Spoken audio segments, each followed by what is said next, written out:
My friends, is Resident Evil Remake as great as you remember? Yes. Yes, it is.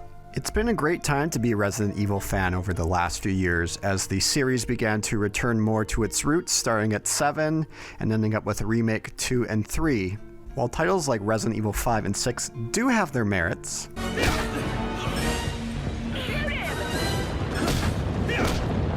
they got away from the core of the series of what made it so great to begin with, and since 7 we've seen a return more to the roots with a couple of remakes. So let's go all the way back to the source, my friends. Let's look at the definitive version of the original, the remake that came out in 2002. It may have been years since you last played it, or it might be a title that you return to on the regular for its high replayability and speedrunning, but as I mentioned earlier, yes, my friends, it is as great as you remember. Is it the greatest game ever? Well, depending on who you ask, it very well might be. Let's take a look into why Resident Evil Remake is as great as you remember. To note, when I recently did my last playthrough, it was through a Jill playthrough, which I tend to find the norm for when I play this game.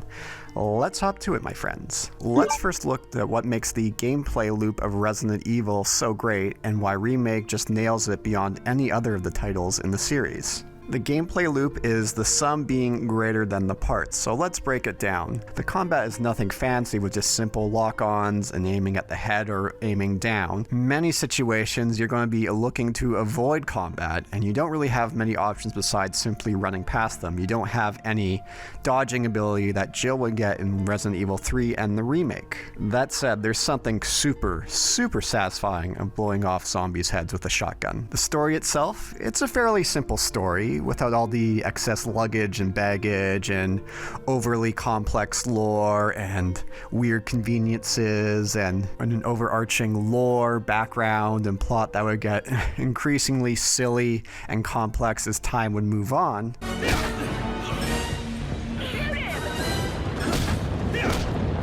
What's told here is a fairly simple story that's well told for us to piece together with all the clues throughout the mansion and the surrounding areas. Don't come to this game looking for a character study. If you want to do that, you can look at the Silent Hill games, but here they do their job and they are very fitting for the setting we're in. What about the puzzles? Most of them are nice little palate cleansers, but there's nothing too much in there that makes you think too much on your head, but there's nothing too difficult or too frustrating, and some of it's simply just writing down notes for yourself that you can make use of later. My friends, what makes the Resident Evil gameplay loop so great is the combination of the resource management. When was the last time you saved? Where are you currently exploring? How much ammo do you have? All these little decisions that you're constantly thinking about in your head and always thinking 5 steps ahead. You end up in this weird little flow state of making your way through the mansion or whatever area you're in. Take a scenario here where you're in a save room and you're stocking up thinking about where you're going to go next. How many weapons are you going to take with you? How much ammo are you going to take? What's your health currently at? Should you take a first aid spray with you?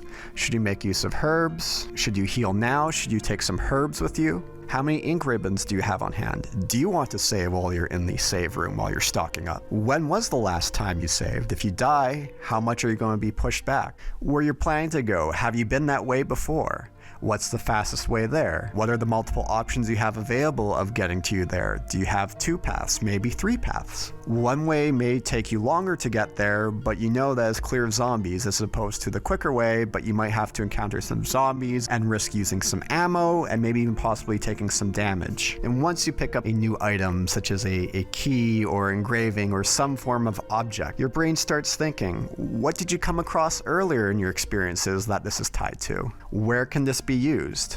What does this open up? Should I go there right now, or should I go back to save room and stock up? Should I maybe save while I'm there? How many inventory slots should I be using right now? Oh no, I'm all used up. Should I use some ammo? Should I heal now to get use of an item?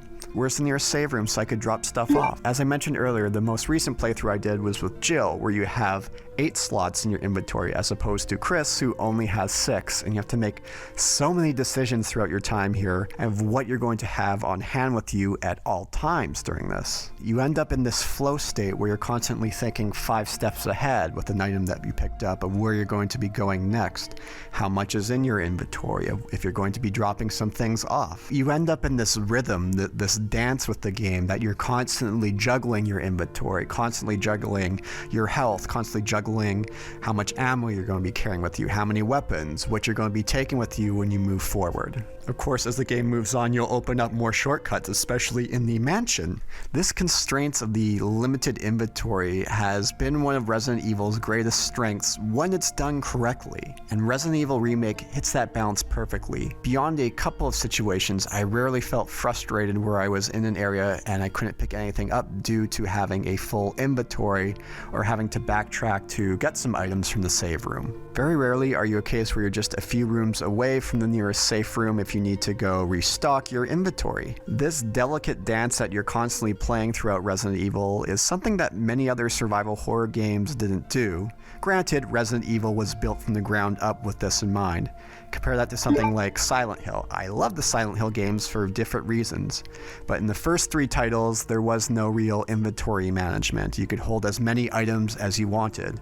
Now, once it came to Silent Hill 4, The Room, they actually did move towards a limited inventory, but they missed the mark on it, and I found that caused more frustration than causing this little dance that you get with the Resident Evil Remake. And now, as great as future titles are in more of the classic vein of Resident Evil, I found they just couldn't quite hit that right level that the original does. Resident Evil 2 coming the closest to what Resident Evil does as far as that balance and dance goes. I still find just not as memorable in the police station compared to the mansion, although it is very memorable. Resident Evil 3 was more of a action and linear experience that gets away from that looping design and gameplay flow that the original had. Code Veronica, which I enjoyed up until the tyrant fight on the plane, This is where the series really starts to jump the shark and get into silly territory when it comes to the story. Now, don't get me wrong, there are some fun additions to the overall lore of Resident Evil, but moving forward, it kind of started to get away from what made the originals so great to begin with.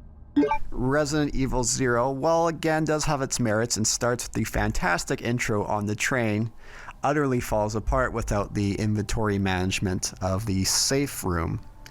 While it is nice that you're able to drop items wherever you want, the lack of item boxes makes it super frustrating when you need to move items over a great distance, which happens a few times in the game.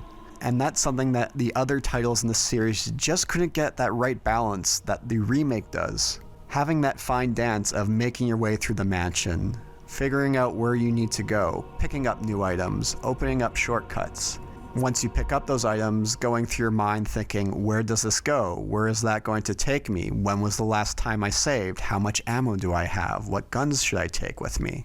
All these constant questions that you're asking in your mind as you move forward, as I mentioned, creates this incredible flow that very few other games have. And it's a case of the sum being greater than the parts. Because as I mentioned, the gunplay isn't super engaging, although fun to blow off zombies' heads with shotguns. It's that exploration and it's the item management that just makes this series so great. Now, looking at the areas that we navigate through the game, the mansion is by far the best portion of the game.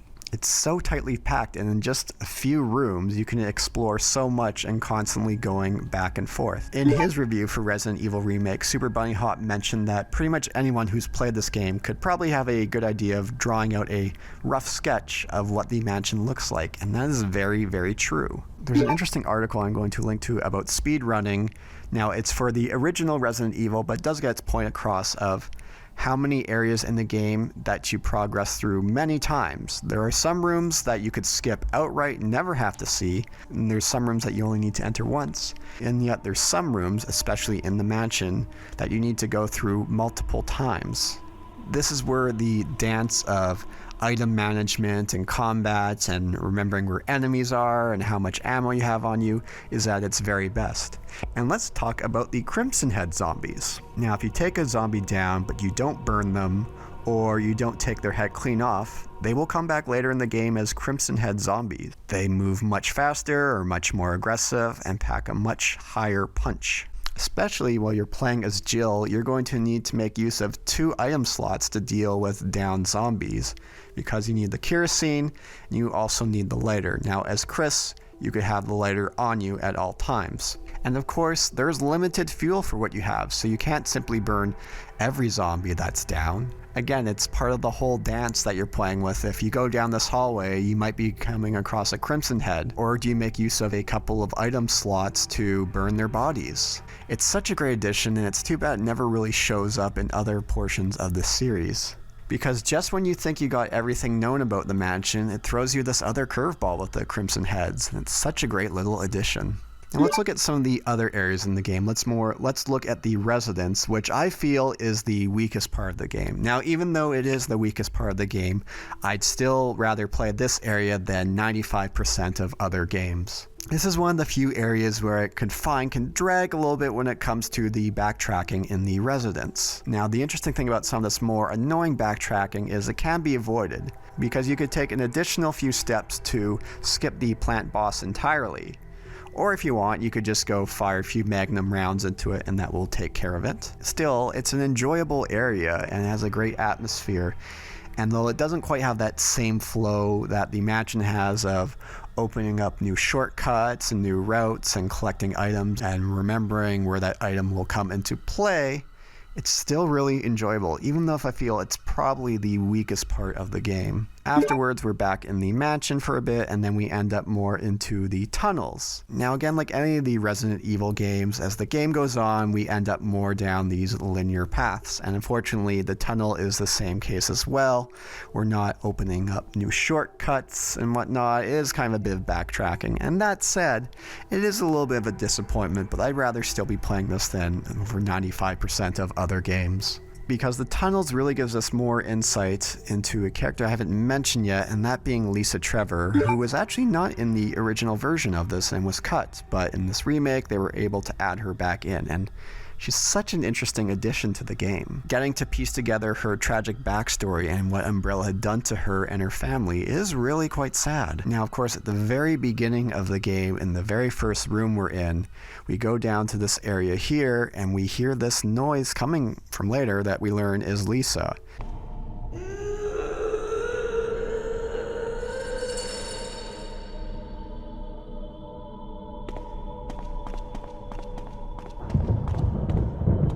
And that always sticks in your mind that you have these two emblems that you need to put in, and when are we going to go there? But getting to explore where Lisa lives, and whether that's in her shed or also in the underground area, is really sad. And then eventually encountering her with Barry, depending on how that turns out, and her to finally meet her end after all these years and this experience that she's been going through, this hell, it's really quite sad. And it's such a great addition to the game, and I'm glad they were able to get it back in. And the final area we have is the lab, and it's a great way to finish off the game as we're building up to this height and tension of what is going on in this place. As I mentioned though, this area doesn't really have the interconnectedness that the mansion has, and though you'll be going back and forth a bit with new items that you find in rooms and then unlocking other rooms. Again, this is a problem with any kind of these interconnected games, especially in the Resident Evil, that more at the end you end up in a more linear path. Of course, Resident Evil 2 dealt with this.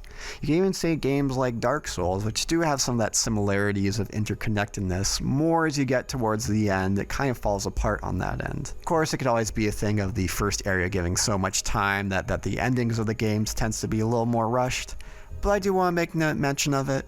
And that said, if there was one way that you could really improve this game, would have that design being that there's more of this interconnectedness with everything. Honestly, I'd love to see a title that just focuses on one area the entire game. Now that would be challenging, but imagine if we did have a Resident Evil that just focused on, say, a mansion and didn't have anything else of, separate tunnels that were more linear, but everything was interconnected the entire time. Now, of course, that's a dream that one can have and be very hard to accomplish, but I'd love to see them tackle that one day. Because playing through these games, especially Remake or the remake of 2 and even 7, that they could definitely pull this off. The lab is a nice build-up where we get a lot of the major story beats of Wesker and Barry's betrayal and the Tyrant, and of course getting to finish it off with that rocket launcher. Oh yeah.